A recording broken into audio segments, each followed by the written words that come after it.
Hello everyone, and welcome back to another video. Now today we're going to bench something again, but this time I think I'm gonna do it more of a live format. So previously I just had the card, I just benched the card by myself and then like showed it running the fastest I could achieve. I think today I'm just gonna make a video of you coming along to overclocking this here GTX 780. It's a TwinFrozr. It comes with this heatsink, and yeah, so it's a reference PCB, pretty bad. This was also heat gunned back to life, but I have had it run a decent amount of time in stress tests, and I don't think it will be dropping dead anytime soon. And yeah, so as for the core's pretty good on this. It is actually the highest ASIC quality of all my Kepler-based cards, but it is not the best clocking one. The two best clocking ones are both my Gigabyte cards. I don't know why, but the Gigabyte WindForce cards just clock way better on core than anything else. But this one is still decent. It's like within like 10 megahertz slower at stock. And this is a reference PCB, the Gigabyte cards are custom, so the core's still pretty good. It should be comparable to my 780 Jetstream, though the Jetstream I've repaired the broken fuse, then I ran it a bit, and then I blew another fuse, this time the 8-pin one. This is 6-pin one blew previously. There's still no short, it's just a blown fuse again. So I think I'm just overstressing the fuses actually, and the VRM is actually fine, because I was previously suspecting that, yeah, one of those power stages is gonna die. But now, a fuse on a different power plane blew, and I can still not detect any shorts, so by now I'm just gonna rule out, yeah, the VRM is probably fine. This one has the same VR MOSes, but only 6 of them instead of 8.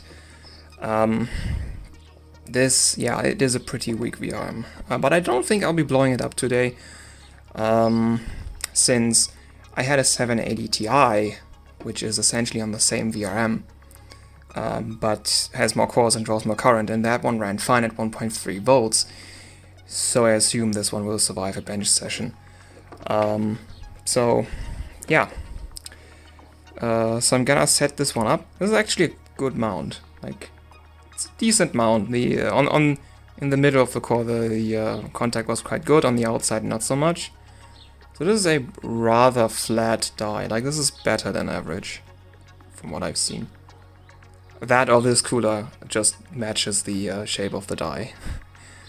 But yeah, I'm gonna put on the water cooler now, set it up, and then we're gonna take a look at running this card. So I now have the card installed. I did run into an issue where my tubes would collide with this thing, which is why the block is now on there like this, with the tubes coming out of the side. I do have these two fans blowing at the base plate to cool memory and VRM.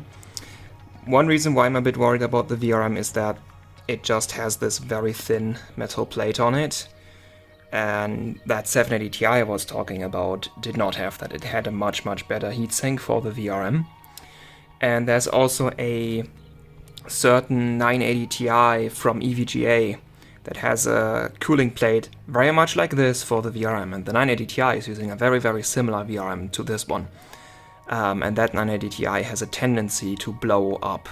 The VRM has a tendency to blow up on that 980 Ti, very likely because of bad cooling. Now, having a fan directly blow at it and not through a heatsink like usual should probably help, but then again we're going to overvolt this quite a lot.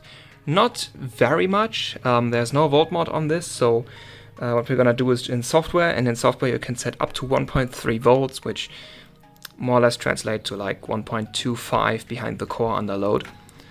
I think that should be enough to get some decent clocks out of this, because I've only ever tested clock speeds up to 1.17 volts, I think. So we're gonna go about 70 millivolts over that. And yeah, I mean, this is gonna pretty much break 1300 megahertz, but I wanna know how far over that we can get. And also, like, we have better cooling now with the water cooler. It's a push-pull 360 rad, so that should help. So that's already on, so turn it on, and I'm gonna get the camera mounted to look at the monitor, because no capture card, sadly. You're gonna have to deal with this. So, we are booted, and let's get into the part where we... No, I don't need ReverTuner right now. Okay, we are in the normal mode right now. What we need to do is extended MSI. Reboot. Sometimes it needs that to pick up the change. And once it reboots, I think now is a good time to also check our BIOS settings. And you also get to see them. So you know what kind of settings I'm running.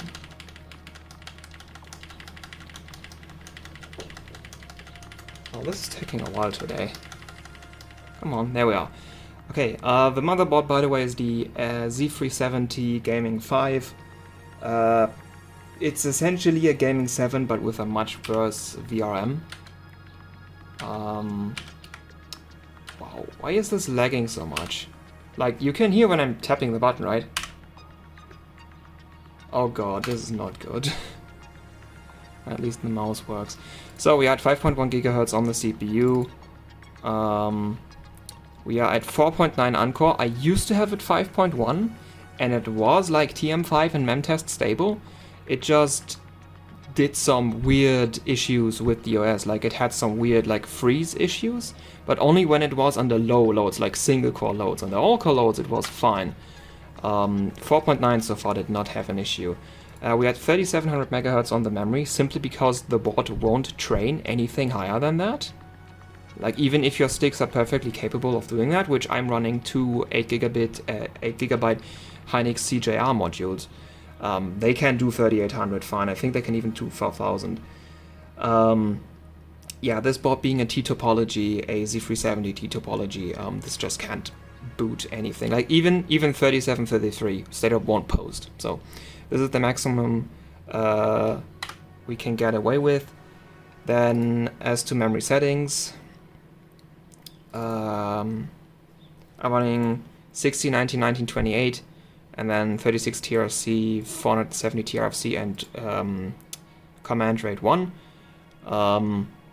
Pretty much, well, it's like basically no subtimings changed. But it is a lot faster than the 3600 CO17 that this has XMP. And also for the voltages, let's look at that. So the CPU is just at 1.36 volts at high LLC, and for the memory we have 1.44 volts. And yeah, those are our settings. So let's save and reset. And let's go into, yeah, onto Windows.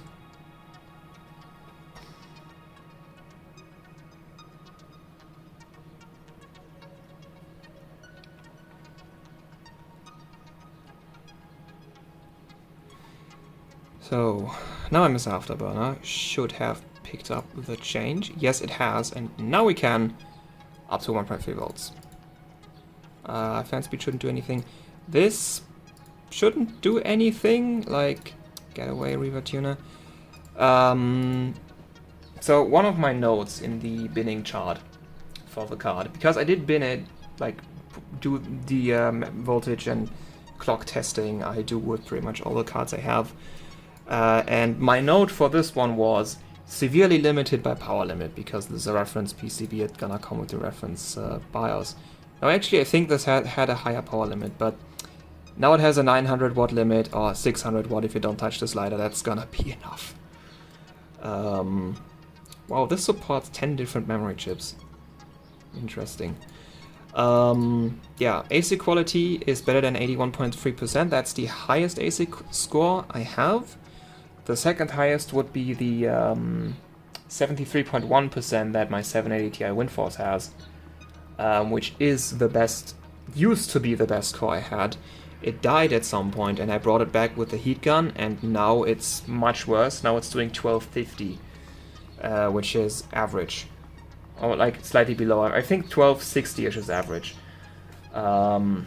So yeah, the core lost a lot of megahertz when I brought it back. Then I have another 780 Ti gigahertz edition, same PCB but just higher stock clocks and voltages. That one actually has a 15.4% ASIC quality, but this one is the currently best clocking core at 1290 megahertz at 1.185 millivolts. Volts, I mean.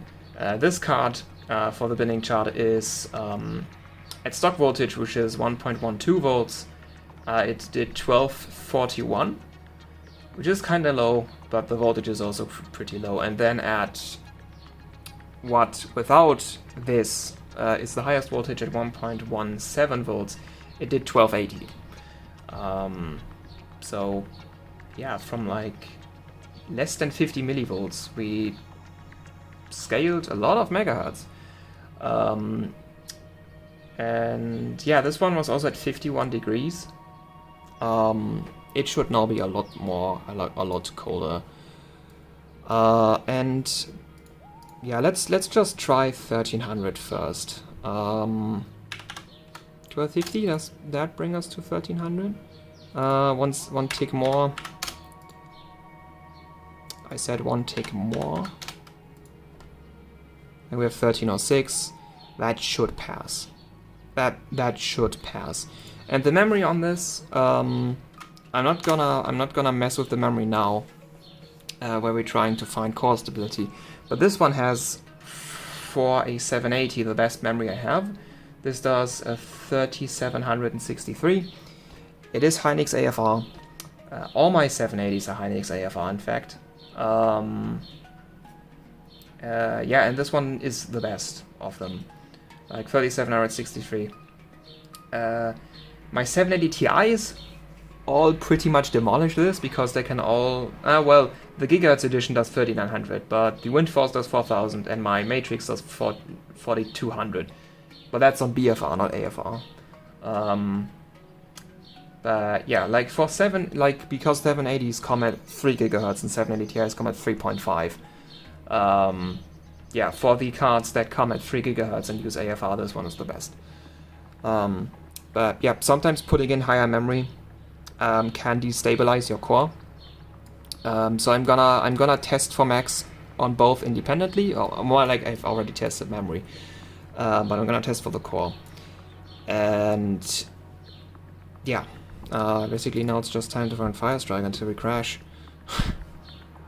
What is our power? We're already consuming about 100 watts just sitting on... Okay, I mean we are at 1.3 volts. But yeah, big Kepler, like GK110s, they get very, very power hungry. Even GK104, even small Keplers get incredibly power hungry. Like, yeah. I mean, Kepler is pretty efficient at like 1 to 1.2 volts. But over that, it just really, really, really starts. So, I mean, it's kind of the same with Fermi, but Fermi you don't really run it over 1.2 volts or 1.25 unless you're on water or colder. Kepler, you can run 1.35. Yeah, I mean, on air, you can when you have a good heatsink. On Fermi, you pretty much need a very, very good water cooling loop. I think now, while Firestrike loads and hopefully doesn't crash right away, I'm gonna set up... Oh, I can hear that call. I don't think you can hear the call one, but I can hear the call one. I'm gonna set up voltage measurement, and once I'm done, I'm gonna show it to you. I'm just gonna have to take the probes and put it to the card. I could also put a fan on the backside of the card to cool down the VRM a bit more.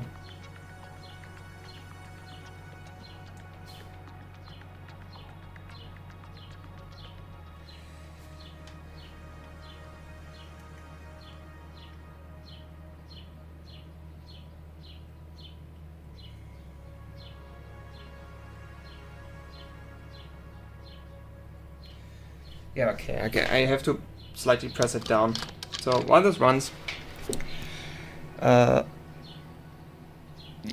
okay, we're slightly lower than 1.25, but this is our voltage on the low. It's set to 1.3. This is the actual voltage behind the core after V-droop, after voltage loss in the power plane. I mean, it's still a lot higher than stock. And our core temperature is really, really good, actually. I think this is actually colder than the GK104 I was running the other day. So this die really must be really flat.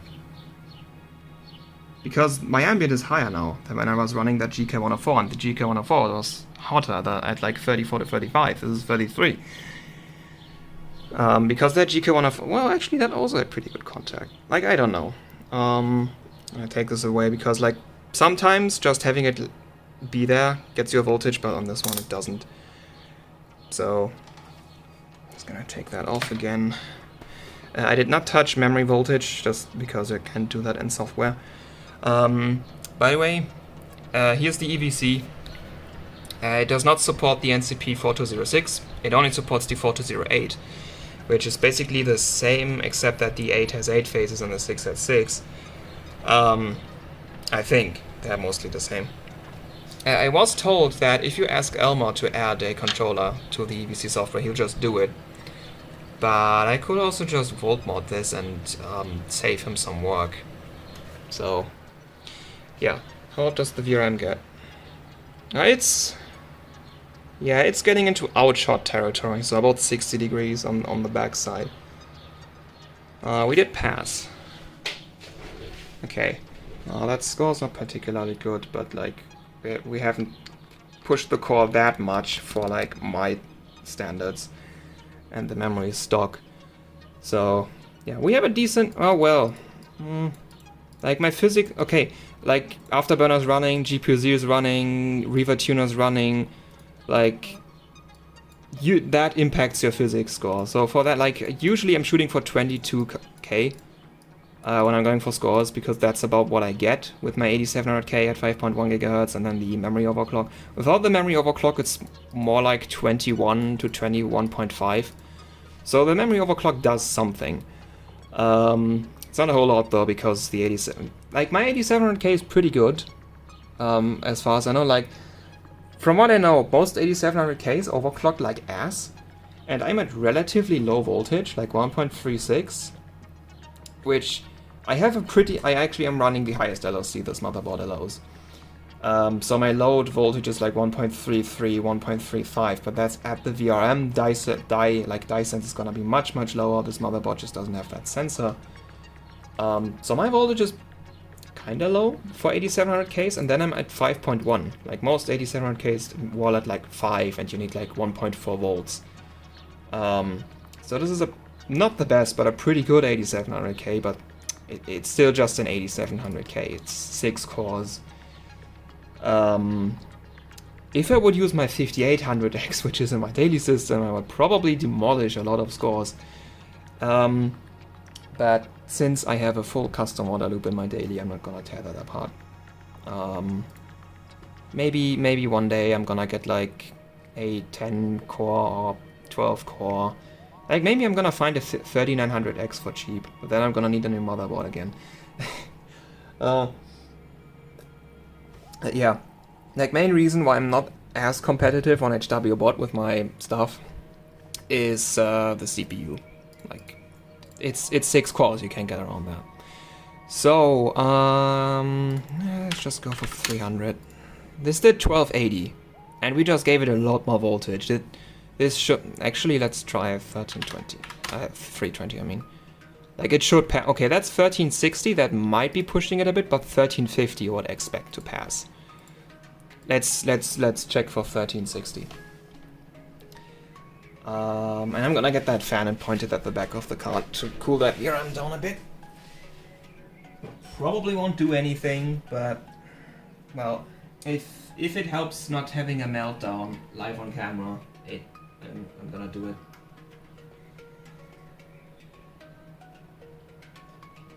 Oh, that's a drawback of the new memory modules.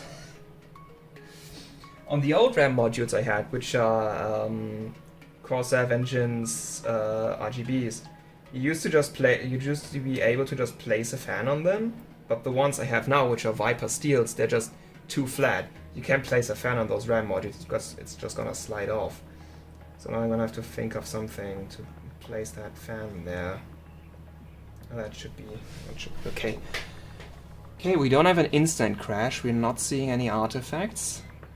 Our temperature's still really low. I'm surprised. Like, okay, this is a high ASIC quality chip. I think high ASIC quality means low leakage, so this one should draw less power than a high leakage chip or like a low ASIC quality chip. Because the GK104 I was talking about before, that one was a 40% ASIC, so mostly around average. Maybe that's the reason why that GK104 got so much. The GK104 is also a lot smaller, so this one just has more surface area to get rid of the heat. Though it has like 2300 cores, and the GK104 I was running has like 1500, so that's more than 25% more cores, which means more than 25% more heat, running at the same speeds. And I think that GK104 was also maxing at pretty much around this. So GK104 is, by the way, the E-powered 680. It runs benchmarks that need less than 700 megabytes of RAM. It's when you go over that amount of VRAM, it's when things start to crash. So I've run it a bit in CloudGate and Ice Storm, and yeah, that's when I noticed how much power GK104 draws, because it was getting pretty hot, and especially the E-power was getting really hot. Like the, I think I can just show it. It shouldn't be that interesting. I'm gonna run a bunch of Firestrike in this video. So, here's the card I'm talking about. That's a GTX 480 VRM that's soldered onto the card. And basically this thing got really hot. And I was benching it. And I was not expecting that, because I have used a GTX 580 VRM, which is essentially the same thing. It's using slightly different MOSFETs. Now, actually, the 580 VRM I used was from a Zotac card, so it actually used some worse MOSFETs. I had it on a 970. And the 970 in terms of core count is pretty much identical to the 680, which this is. Oh, that score's not so bad. Like for stock memory, that's not so bad. Okay, VRM heat. With the fan on it, the backside is a lot cooler. P50? Like, now we're getting into the territory where just you might need to go a lot colder. Like, you might need to go under 20 degrees for this to pass. Oh, well, I mean, thing is, my 780 Jetstream behaved essentially the same at stock. It did about the same clocks at the same voltage, and the Jetstream broke 1400 megahertz with this kind of cooling.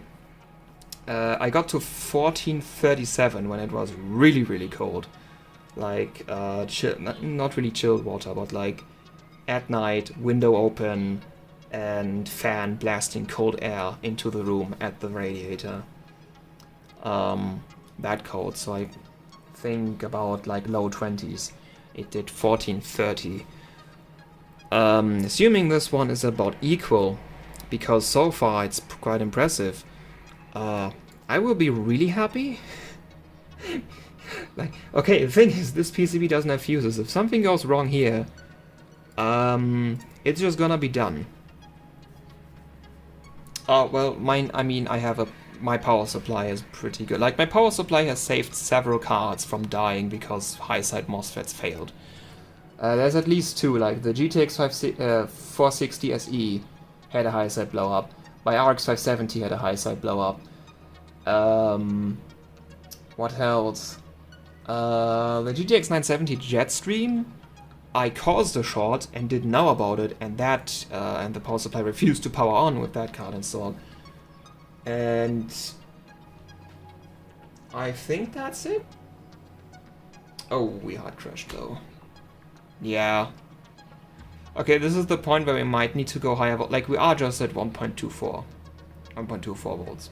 And GT1 is actually, like, we measured the voltage in GT2. GT1 is even harder on the core, so we might actually be at 1.23 volts. The Jetstream I ran it up to 1.35 behind the core.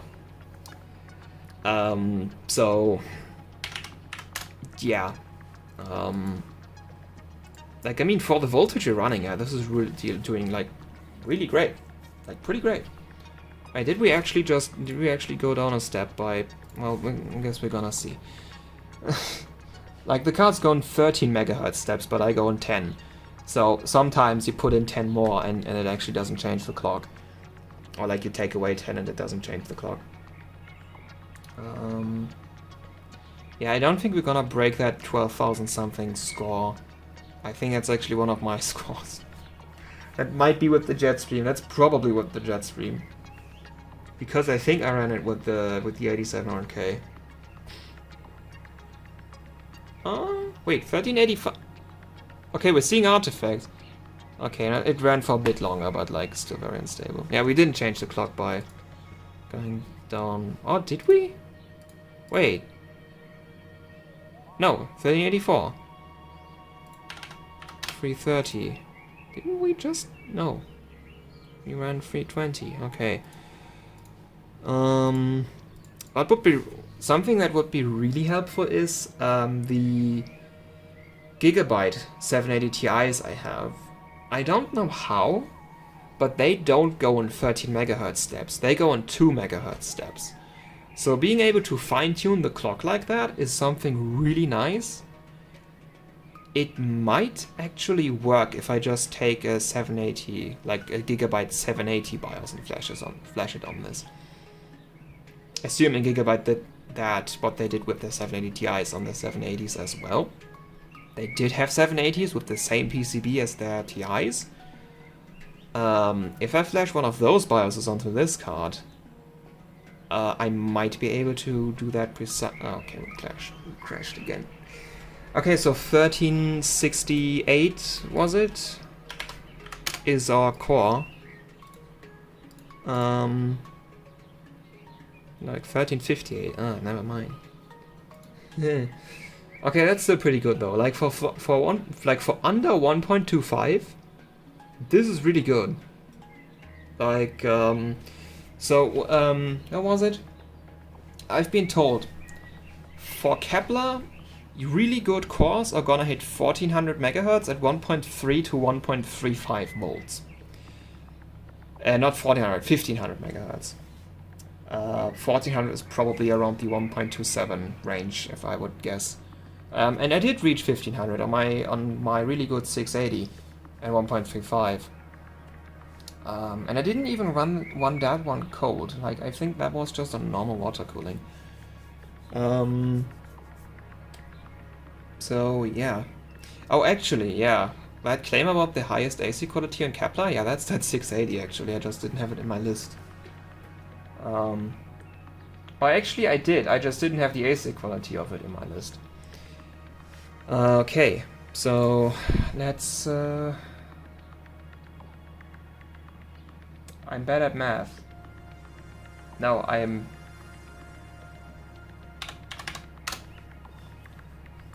Does that bring us to 3760? No, a bit lower. 760. That's the clock I have in my list. So, for a card as old as this, plus 760 is not that bad. Let's just hope that this actually passes now. As I've said, like, you can push memory and core independently and they do it just fine, but if you push both at the same time, sometimes you get instability. Now, I've noticed that on GTX 480s. 480s really hate having core and mem pushed at the same time, and you will probably have to reduce the clock somewhat on one of them. For 500 series cards and Kepler, I haven't noticed that so much, but like it always also varies a bit on a card-to-card basis, especially on how much on the edge each component is, and since you only have 13 megahertz steps, like you can't really know if you're 12 or 1 megahertz away from crashing. So This might pass, this might not. I'm expecting GT1 to pass. If not, our memory is really, really upset. Okay, our memory is really, really upset because this just hard crashed. Yeah. Ah, damn it. I was hoping this would just pass. What are we trying? Are we just gonna try plus 700? Like those 60, like memory doesn't give you that much on cards as well as this. And actually just one thing that's annoying me is how much... Ah, damn, monitor stuck. Yeah, it's annoying me that you can see like the gap here and then it's kind of cut up on the top. That's annoying me. Oh damn it, it deleted our thing. So 320 and just try 700 this time. Usually in my experience, having a flat multiple of 100 works the best, for NVIDIA at least. For AMD, I don't know. But for NVIDIA, in my experience, flat, like multiples of 100 for memory offset are the most stable, probably because, yeah, like you have memory straps every time you hit a multiple of 100. So that's extra 60 is usually very rare. Like if I look at my notes, there are very few cards that do not have zeros in the last 2 digits of their maximum stable memory clock. So yeah, might be that the memory, like the memories, yeah, I mean 3763 is a very, very specific clock.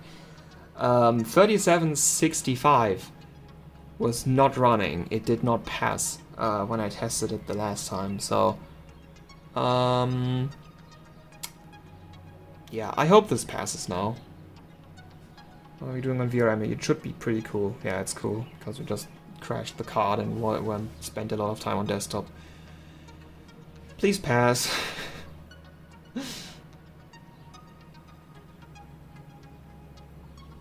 Even colder now because the loop cooled down. Oh, well, now we're 33 again. Ah, come on. Yeah. It doesn't like that. No, not fan. We don't have a fan on this, we don't care.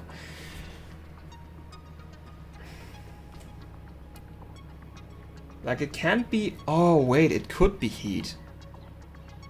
I didn't think about that. Some memory modules actually prefer to run hot. For example, 1 gigabit Samsung G die gets better, like gets more stable when you heat it up to a certain point. At some point it just rolls over when you heat it up too much. But it might be that AFR, like 2 gigabit Hynix AFR actually likes to run hot. Because I never tested temperature scaling on this. Or like it might just be a severe case of, yeah, you push both things at once and it just doesn't run. Just crashed again. Like... What the hell? If this doesn't run, I'm just gonna reduce core by 1 take and then try top memory again. Because we're losing so much memory clock now, this might actually be like score significant. Like if you lose 100 megahertz, that's not bad. If you lose more, if you're like, we're losing more than, yeah, 260 megahertz. That's kind of a lot.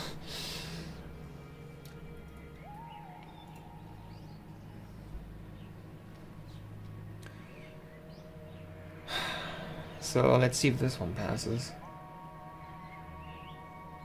Like it could also just be that the core is just very unstable and it like, because higher memory clock means there's more data going into the core, which means the core has now more work to do, which means if it was barely stable at stock for memory, now where it gets more work to do, it might actually be unstable.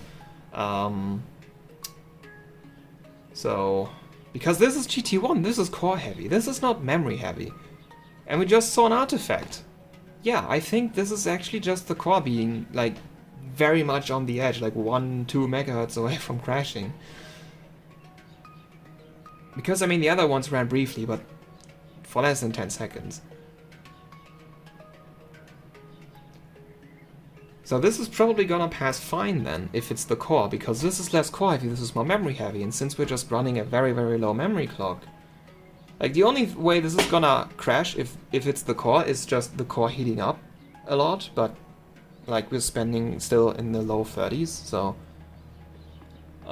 that's probably fine. Oh yeah, we still just had an artifact again. It's probably the core. Okay, I'm not gonna call that this passes, because a lot of times, like when that thingy like flies up behind the person in the test, that's a scene where I had where things like to crash. Yeah, this scene is where a lot of the times you still crash, even when you think like I mean, it's the very last scene of that test. Sometimes you think you're gonna pass and then you crash there, but okay. Now it's relatively safe that we're gonna pass, because combined very, very rarely crashes, unless the card guy gets really hot or something.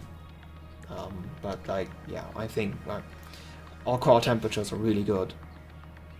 Like I think this is this has a high ASIC quality, so it's probably low leakage. Then looking at the contact it had with the air cooler, this die is probably pretty flat. So it probably has good contact. That just is also a big die. Like it's bigger than a GF110, slightly I think. It's a lot bigger than a GF104 or a GM204. Or a Tahiti, which are like the other 28nm cards that I've run. So yeah, this just also has more surface area to like shed heat. And we passed. Okay, can we at least get a score that's decent? Oh yeah. Yeah, that's like less than 200 points away from the best one. Actually, what's the best one? I wanna find out. Who has the best score on this CPU? A700K, and we're running A780, GTX 780, and we're looking at Firestrike. It's SLI, SLI, SLI. There's a lot of SLI. Oh, it's me. That's probably me. That doesn't show the name. Where's the name? Hey, where's the name? What? There's no name. What the hell? 1372.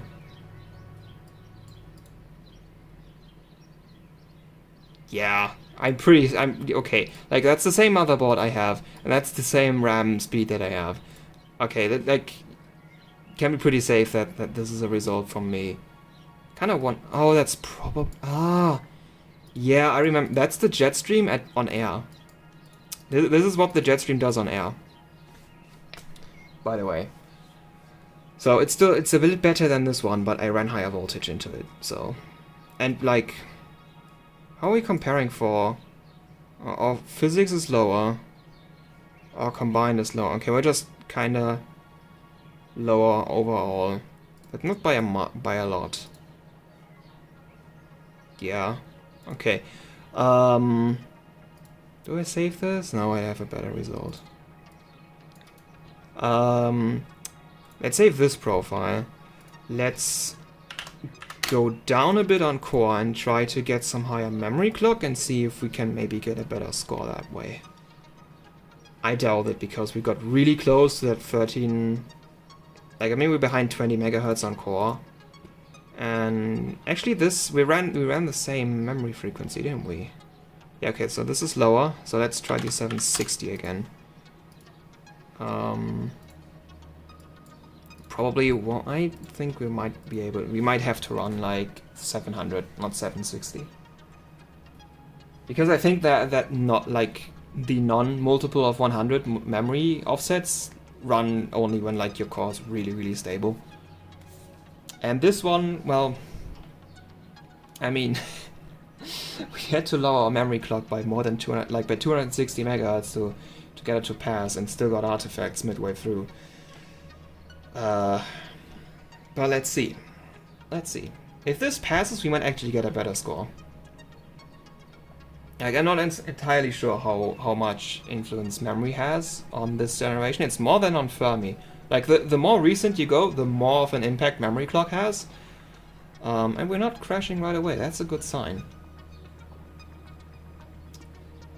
Yeah, this might pass. I mean, no, never mind. I was running my mouth too much. Is it resetting? No, it's not resetting by itself. Yeah, okay, we're gonna attempt one more run at 700, and if this doesn't pass, I think I'm gonna stop for the video.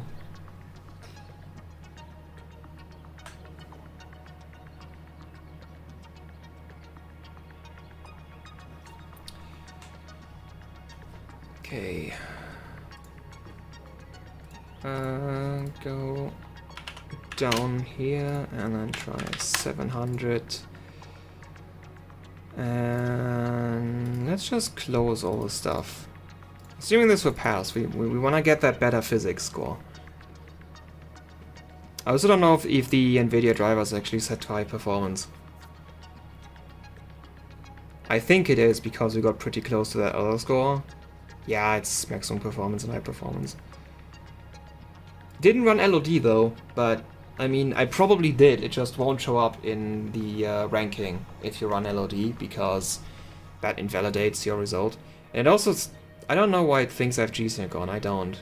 Like, this is a G-Sync capable monitor, but it's not on. No, it's not on.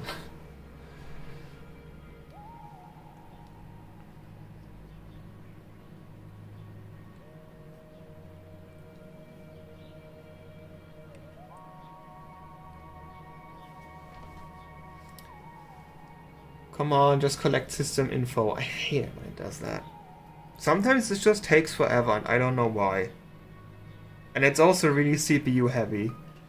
Like, sometimes when you're really pushing your stability, like right on the edge, this can actually crash your system. Okay, now we no longer have a readout, of course, because we closed ReverTuner. Let's just hope it passes GT1. If it passes GT1, we're probably fine. Because, like, we're running 200 MHz higher memory now and just lowered our core clock by 13 MHz. So this was very obviously the core just being too unstable to do anything. Please just pass. Please just pass. Thank you. Thank you. So assuming the core isn't gonna cause problems in this test, we should pass. But who knows? Like, I'm not gonna call it until I actually see it pass. We're not getting artifacts. Like, I didn't see a single artifact. That's good. Though, well, I mean, it really varies from card to card. Like, 680s don't artifact. 780 Ti's artifact. 780s artifact a little bit, but sometimes they also crash without artifacting. 580s don't artifact at all. 480s artifact like hell. It's like cores that you would assume to be kind of similar just do completely different things. Or like, for example, my 970 artifacts only a little bit, or most of the time it doesn't artifact at all. And then my 980 Ti, which I don't have anymore, but that one used to artifact like crazy. Same architecture. Okay, it's a different core, but like same architecture. So yeah, I prefer cards that artifact because you have a visual indicator of how close you are to like the edge of stability, and also I like to think that like it gives you extra core, like extra clock. Like the kind of image I have in my head is it either crashes or it artifacts and keeps running for a couple extra megahertz, which is probably not how it works, but that's how I like to think about it. So yeah, this should pass, please. Hopefully. Yep. Okay, now we might actually get a higher score than before. No, we didn't. Okay. We had a slightly higher physics. Didn't crack 22k. Did this go down? I thought we had a 5400 before. And this... Wait. Oh, what? Like, what? I mean, like, our overall is higher. So I guess this is higher. This is higher. This seems lower, if I remember correctly. But, yeah. Can't break that even. I mean... we are within 80 points now. We're getting kind of... Like, basically, if I would just pump up the voltage on the core, I would be able to beat that. Pretty sure. Because this card has better memory than the Jetstream. And a core that seems about just as good, if not better. Because we're running... Like the Jetstream runs 1.35. We're running 1.24 or like 1.23 in GT1 even. So that's... Yeah, more than 100 millivolts difference, and this is within, well, okay, I mean, the Jetstream on air is like 20 megahertz faster than this, at like higher voltage. On water, it's about 80 megahertz. Though that was like really, really cold water. And also like, yeah, over 100 millivolts more. But, yeah, so... I think this then concludes the video. Yeah, I'm okay with this result. Like, considering how much limited we are by our you can see 225 watts just in render test. Oh, I wonder, like, if I can I run... I mean, this is probably gonna have different power consumption than Firestrike, but it's still gonna be, like, pretty high. Yeah, we're cracking 350. 353, 354. Oh boy. Yeah, that's the amount of power we're pulling. So, yeah, our peak, probably 360, 370. Not gonna run another Firestrike just to show this now. But yeah, this is Big Kepler. That's how much power it likes, and we're not even at 1.25 volts, we're just slightly below. And we can go so much higher. Like, I've seen... It also really varies from card to card. This being a high ASIC quality, I would assume stops scaling at around 1.35, but I've seen other cards like scale to 1.375, like scale all the way to 1.45, which I'm pretty sure would just obliterate this VRM if I run that. But yeah, like Kepler likes to go very high voltage, like it just keeps scaling. I mean, Fermi also kinda keeps scaling, you just have to run it really cold. Kepler can run like with water and be fine. Like, I mean, like, yeah, 33. Well, okay, we touched 35 for a second there. Yeah, but that's still pretty low, considering we pumped like 350 watts into this thing. So, yeah. So, 1345, 3700 mem. For both at the same time.